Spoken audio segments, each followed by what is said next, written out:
Olá, turma, tudo bem? Bora lá para nossa leitura. Mais um dia, né? Com o Senhor, com a palavra. Vamos seguir. Hoje, sexta-feira, dia 22 de novembro, e nós vamos continuar em Atos. A gente vai intercalando agora, né? Porque a gente tem os acontecimentos de Atos, que são quase 100 anos aí, né? De acontecimentos em que são relatados ali, e a gente tem ao mesmo tempo as cartas, né, sendo escritas. E aí ontem nós lemos Tiago, daqui para o final de semana, né, sábado e domingo, a gente vai ver Paulo já escrevendo aos Gálatas, né, que é a primeira carta que ele escreve, e assim a gente vai seguindo. Então a gente vai começar a intercalar entre atos e cartas, né, e a gente vai seguindo aí para terminar o Novo Testamento. Hoje a gente vai ler então Atos capítulo 15 e 16. Tá bom? Então vamos ler Atos 15 e 16. Atos 15 diz assim: Alguns homens desceram da Judéia para Antioquia e passaram a ensinar aos irmãos: Se vocês não forem circuncidados conforme o costume ensinado por Moisés, não poderão ser salvos. Isso levou Paulo e Barnabé a uma grande contenda e discussão com eles.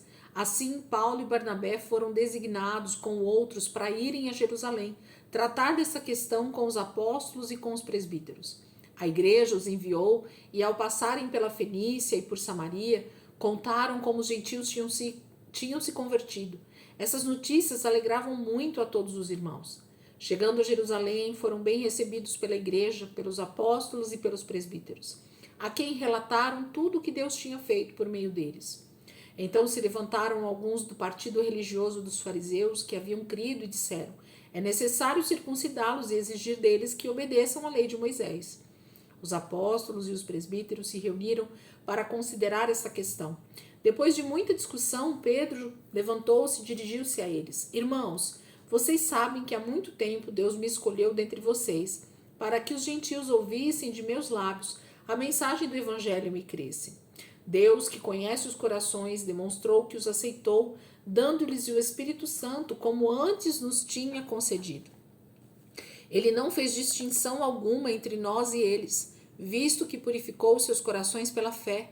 Então, por que agora vocês estão querendo tentar a Deus, pondo sobre os discípulos um jugo que nem nós, nem nossos antepassados conseguimos suportar? De modo nenhum. Cremos que somos salvos pela graça de nosso Senhor Jesus, assim como eles também. Toda a assembleia ficou em silêncio enquanto ouviu Barnabé e Paulo falando de todos os sinais e maravilhas que por meio deles Deus fizera entre os gentios. Quando terminaram de falar, Tiago tomou a palavra e disse: Irmãos, ouçam-me.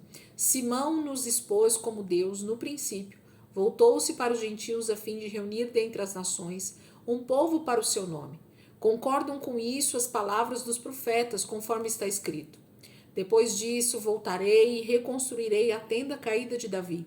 Reedificarei as suas ruínas e a restaurarei, para que o restante dos homens busque o Senhor, e todos os gentios sobre os quais tem sido invocado o meu nome, diz o Senhor, que faz estas coisas, conhecidas desde os tempos antigos. Portanto, julgo que não devemos pôr dificuldades aos gentios que estão se convertendo a Deus. Ao contrário, devemos escrever a eles, dizendo-lhes que se abstenham de comida contaminada pelos ídolos, da imoralidade sexual, da carne de animais estrangulados e do sangue. Pois desde os tempos antigos Moisés é pregado em todas as cidades, sendo lido nas sinagogas todos os sábados. Então os apóstolos e os presbíteros, com toda a igreja, decidiram escrever alguns dentre eles e decidiram escolher alguns dentre eles e enviá-los a Antioquia com Paulo e Barnabé. Escolheram Judas, chamado Barsabás, e Silas, 2 líderes entre os irmãos.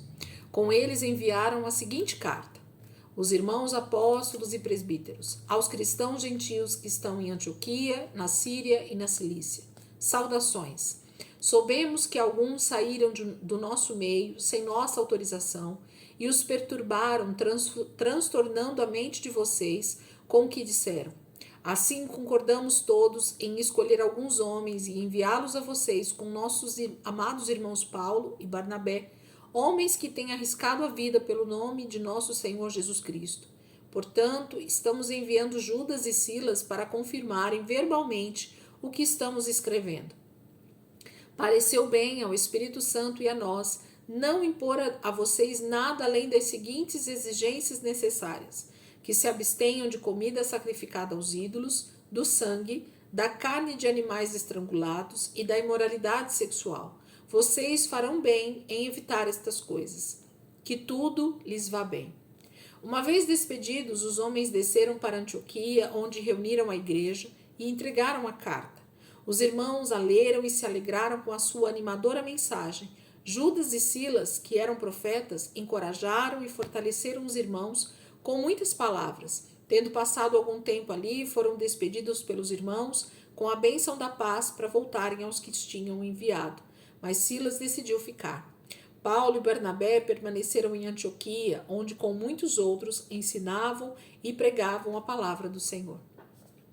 Algum tempo depois, Paulo disse a Barnabé: voltemos para visitar os irmãos em todas as cidades, onde pregamos a palavra do Senhor, para ver como estão indo.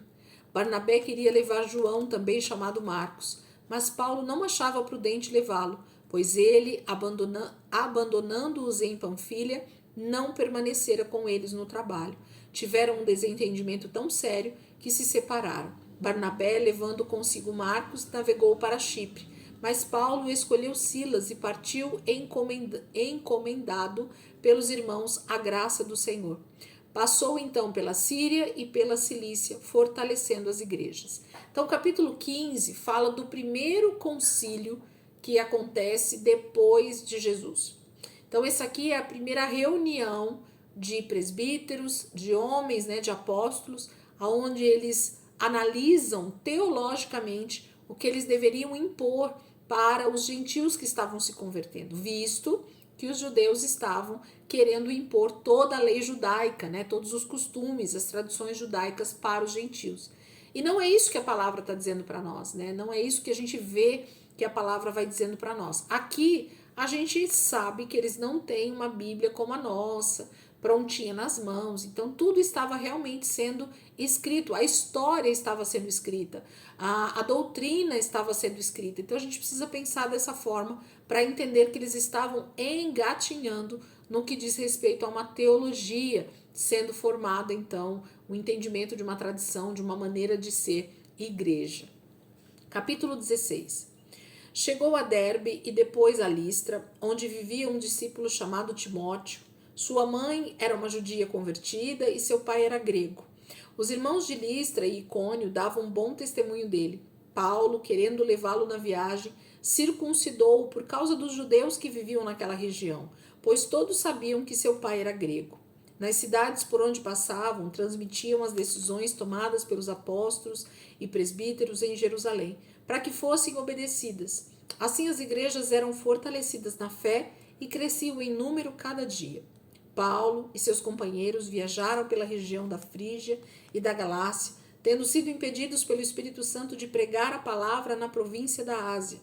Quando chegaram à fronteira da Mícia, tentaram entrar na Bitínia, mas o Espírito de Jesus os impediu. Então contornaram a Mícia e desceram a Troade. Durante a noite, Paulo teve uma visão, na qual um homem da Macedônia estava em pé e lhe suplicava: passe a Macedônia e ajude-nos.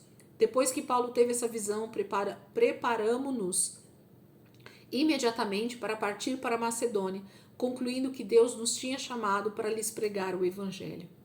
Partindo de Troade, navegamos diretamente para Samotrácia e no dia seguinte para Neápolis. Dali partimos para Filipos, na Macedônia, que é a colônia romana e a principal cidade daquele distrito.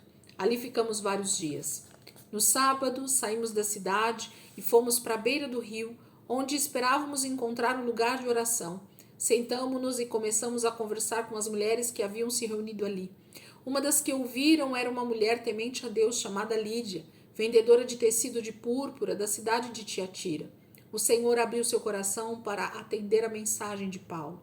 Tendo sido batizada, bem como os de sua casa, ela nos convidou dizendo: se os senhores me consideram uma crente no Senhor, venham ficar em minha casa. E nos convenceu. Certo dia, indo nós para o lugar de oração, encontramos uma escrava que tinha um espírito pelo qual predizia o futuro. Ela ganhava muito dinheiro para os seus senhores com adivinhações. Essa moça seguia Paulo e a nós, gritando: Estes homens são servos do Deus Altíssimo e anunciam o caminho da salvação. Ela continuou fazendo isso por muitos dias. Finalmente, Paulo ficou indignado. Voltou-se e disse ao espírito: Em nome de Jesus Cristo, eu ordeno que saia dela. No mesmo instante, o espírito a deixou. Percebendo que a sua esperança de lucro tinha se acabado, os donos da escrava agarraram Paulo e Silas e os arrastaram para a praça principal, diante das autoridades. E levando-os aos magistrados, disseram: Estes homens são judeus e estão perturbando a nossa cidade, propagando costumes que a nós, romanos, não é permitido aceitar nem praticar. A multidão ajuntou-se contra Paulo e Silas, e os magistrados ordenaram que se lhe tirassem as roupas e fossem açoitados. Depois de serem severamente açoitados, foram lançados na prisão. O carcereiro recebeu instrução para vigiá-los com cuidado. Tendo recebido tais ordens, ele os lançou no cárcere interior e lhes prendeu os pés no tronco. Por volta da meia-noite, Paulo e Silas estavam orando e cantando hinos a Deus. Os outros presos os ouviam. De repente, houve um terremoto tão violento que os alicerces da prisão foram abalados. Imediatamente, todas as portas se abriram e as correntes de todos se soltaram. O carcereiro acordou e, vendo abertas as portas da prisão, desembanhou sua espada para se matar, porque pensava que os presos tivessem fugido. Mas Paulo gritou: Não faça isso, estamos todos aqui. O carcereiro pediu luz, entrou correndo e, trêmulo, prostrou-se diante de Paulo e Silas. Então levou-os para fora e perguntou: Senhores, que devo fazer para ser salvo? E eles responderam: Creiam no Senhor Jesus, e serão salvos você e os de sua casa. E pregaram a palavra de Deus a eles e a todos os de sua casa. Naquela mesma hora da noite, o carcereiro lavou as feridas deles. Em seguida, ele e todos os seus foram batizados.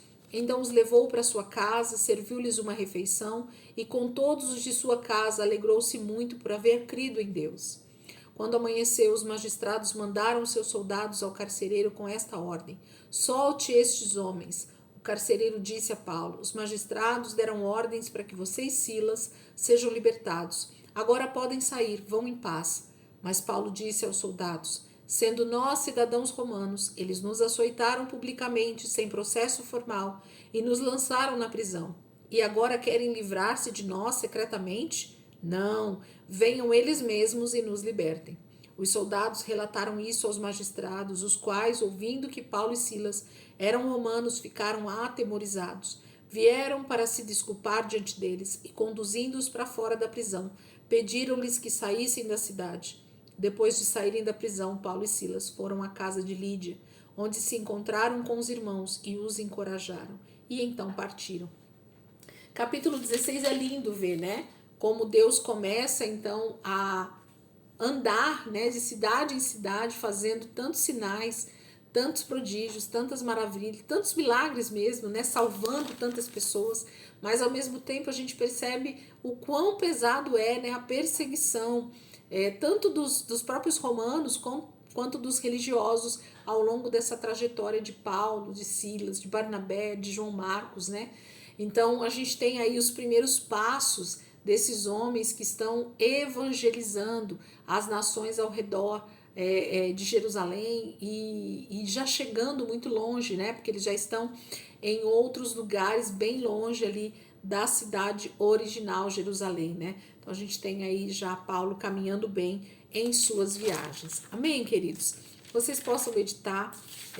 Esses dois textos que a gente leu, eu gosto bastante do livro de Atos, porque vai narrando, né, uma história tão forte, tão poderosa, tão dinâmica, né, de como eles vão caminhando mesmo, andando, navegando e chegando em cidades, e o Senhor vai abrindo portas. Em outros lugares o Senhor fecha as portas para que eles não entrem naquele momento, e o Senhor vai fazendo grandes milagres. Amém? Que o Senhor possa continuar ministrando os nossos corações. Amanhã, sábado, a gente vai para Gálatas. Paulo já começa a escrever as suas cartas, e a primeira cidade, né, a primeira igreja que ele vai escrever aos irmãos que estão na Galácia, porque ele já passou por lá, então ele já pode começar a ensinar, a falar, né, com esses irmãos através dessas cartas. Amém?